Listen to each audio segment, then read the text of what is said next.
नमस्कार, मेरा नाम अभिजीत सांगले है। I am working president all India seafarers union. जैसे कि आप सभी सी फेयर्स भाई जानते हैं, अवेयरनेस प्रोग्राम हम हमारे हर वीडियो के माध्यम से देते हैं। मैक्सिमम हम यूनियन की तरफ से फ्रॉड केसेस के ऊपर ज्यादा ध्यान देते हैं। हमारा जो मोटो है, एजेंडा है, शिपिंग इंडस्ट्री में फ्रॉड्स पूरी तरह से मिटाना। उस हिसाब से एवरी टाइम मेरा ये और एक video regarding fraud. Last video में मैंने आपको बताया कि किस तरह से एजेंट्स अपने गवर्नमेंट के ईमेल आईडीज के साथ खिलवाड़ करके कैंडिडेट्स को लूटते हैं। वैसे ही एक केस मेरे पास आज आया है, जिस केस में डॉक्यूमेंट्स सस्पेंडेड आरपीएसएल का इशू हुआ है, इमाइग्रेशन फिर भी क्लियर हुआ है। और जैसे कि आप सभी सीफेयर्स भाई जानते हैं, मास्टर चेकर पे फॉर्म 1 अपलोड होता है, वैसे ही ये फॉर्म 1 इनका भी अपलोड किया गया था, बट इसके ऊपर साइन ऑन डेट नहीं डाला था। और एज पर द डीजी शिपिंग के रूल के हिसाब से, सर्कुलर के रूल के हिसाब से 15 डेज का टाइम आरपीएसएल कंपनी को मिलता है जो साइन ऑफ डेट का अपडेशन के लिए। तो साइन ऑन डेट नहीं होने की वजह से एजेंट ने इनको, जैसे ही ये लोग ईरान पहुंचे, इनका मास्टर चेकर से सारा चीज हटा दिया था।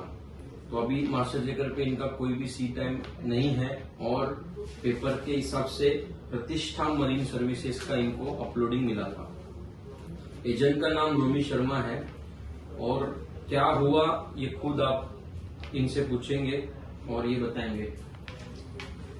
पहले हम रोमी शर्मा करके एजेंट को मिला था और रोमी शर्मा ने सब कुछ बताया था, तुमको 5 दिन में ज्वाइनिंग मिल जाएगा। ठीक है, वैसा ही पैसा हमसे लिया था, ज्वाइनिंग सब कुछ लिया था। हमने एयरपोर्ट जाने के पहले हमारा पैसा पूरा क्लियर कर दिया। एयरपोर्ट से थोड़ा डॉक्यूमेंट्स दिया था, वो डॉक्यूमेंट में थोड़ा कुछ बैकअप भी दिया था। वो कहा कि तुम्हारा एग्रीमेंट सब कुछ उधर भी जाके करना पड़ेगा, एग्रीमेंट सब कुछ उधर मिल जाएगा। जब भी हमको कहा था प्रतिष्ठा मेरेन से जो अपडेट किया था वही शिप मिलेगा, वो बूशर से तुमको मिलेगा। ठीक है, हम समझे, ठीक है, हम भी चेक किया था, बूशर से वो शिप चल रहा है, साइन ऑन शिप भी बूशर से हो जाएगा। जब भी हम डीजी शिपिंग का रूल है 15 दिन में हो जाएगा, ठीक है, टाइम है ना करके हम भी शुरू हो गए इधर से ईरान जाने के बाद सब कुछ डॉक्यूमेंट हमारे से एजेंट ने ले लिया। लेने के बाद हमसे वहां से 5 घंटा जर्नी था बूशर के लिए, लेकिन हमके 5 घंटा के बाद भी हम नहीं उतरे कार से। वहां से 8 घंटा के बाद रात 2 बजे खुरमशर पोर्ट में उतरे थे हम तीनों। उतरने के बाद उसने कहा कि तुम इधर ही स्टे करना पड़ेगा करके 2 शिप दिखाया था, वो बार्ज थी। उसके बाद ओनर ने सुबह आया था, उसने कहा कि यही शिप था, जो शिप तुमको बताया गया है वो शिप नहीं। हमारा एजेंट कहा कि यही शिप है। उसने कहा कि तुमको खाना पीना सब कुछ तुम्हारा इसमें पड़ेगा, उसके बाद तुमको कुछ भी नहीं मिलेगा, सैलरी भी नहीं मिलेगा, जो तुमको मिलेगा वो एजेंट से मिलेगा। तभी हमको 2 महीना तक कांटेक्ट करने के लिए कुछ चॉइस नहीं मिलता था। उसके बाद खुद का कुछ लैसिंग मनी मिला था, वो लैसिंग मनी से हम हमारा खुद का सिम लिया था उधर दूसरे से, वो ये ओनर से नहीं दूसरे से मिला था। जब कांटेक्ट हुआ था उसने कहा कि हम तुम्हारा सैलरी हम डालेंगे, पूरा सैलरी इस महीना डाल देंगे करके। हमारा मैरिज है, मैरिज होने के बाद तुमको सब कुछ करूंगा करके बोला है। उसके बाद पूरा सस्पेंड हो गया, आरपीएसएल भी सस्पेंड हो गया, हमारा साइन ऑन भी नहीं हुआ, शिप भी बदल गया, हमको पूरा फ्रॉड कर दिया। बाद में हम पीएमओ में जाके कंप्लेंट करके वहाँ ओनर से पासपोर्ट सीडी से सब कुछ लेके खुद का पैसा से हम उधर से इधर लौट गए थे। जैसे कि मैंने पहले भी बताया था, सारे इंडियन सीफेयर्स भाई जो फ्रेशर्स है, जो जॉब की तलाश में नवी मुंबई जैसे बड़े बड़े शहरों में आते हैं, मैं उनको फिर से एक बार बोलना चाहूंगा कि एजेंट के थ्रू ईरान जैसे शहर में आप मत जाइए।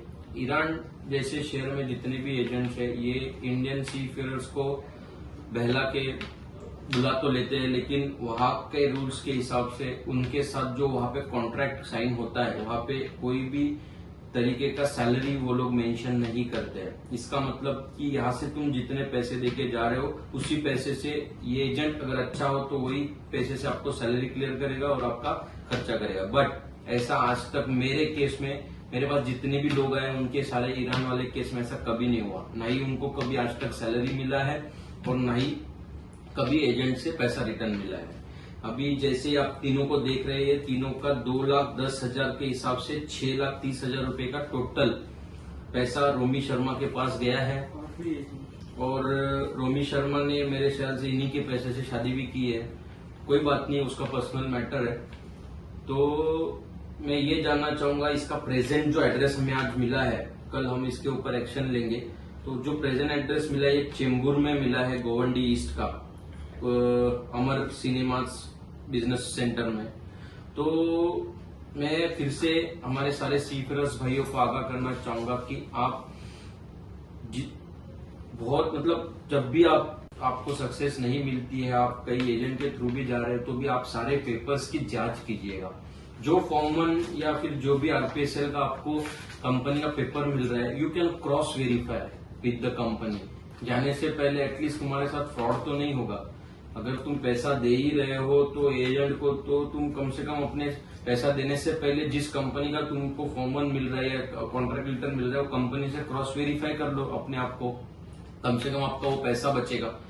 तो यही हम ऑल इंडिया सीफेरर यूनियन से सारे सीफेरर्स भाइयों को अवेयर करना चाहेंगे कि please don't go through agent in Iran for joining the ship. वहां पे कोई शिप्स नहीं रहते हैं, कुछ वहां पे सारे सड़े हुए बार्जेस है खड़े किए हैं, वहां पे कैंडिडेट्स को जाके ढकेल दिया जाता है। हमारे इंडियन सीफेरर्स भाइयों को हमारे ही कोऑर्डिनेटर, सीफेरर्स यूनियन के कोऑर्डिनेटर अभी ईरान में है एट प्रेजेंट। कम से कम 30 से 40 केसेस उन्होंने रजिस्टर्ड किए हैं हमारे पास। हम ईरान के एम्बेसी से टच में हैं और उनके टेम्पररी पासपोर्ट का बंदोबस्त करके उनको मैक्सिमम लोगों को, जितने लोगों को हम इंडिया ला सकते लाने की कोशिश कर रहे हैं। तो मैं फिर से एक बार बोलना चाहूंगा, प्लीज बी अवेयर। जॉब के लिए आप ह्यूज अमाउंट किसी एजेंट को ना दें। Thank you very much.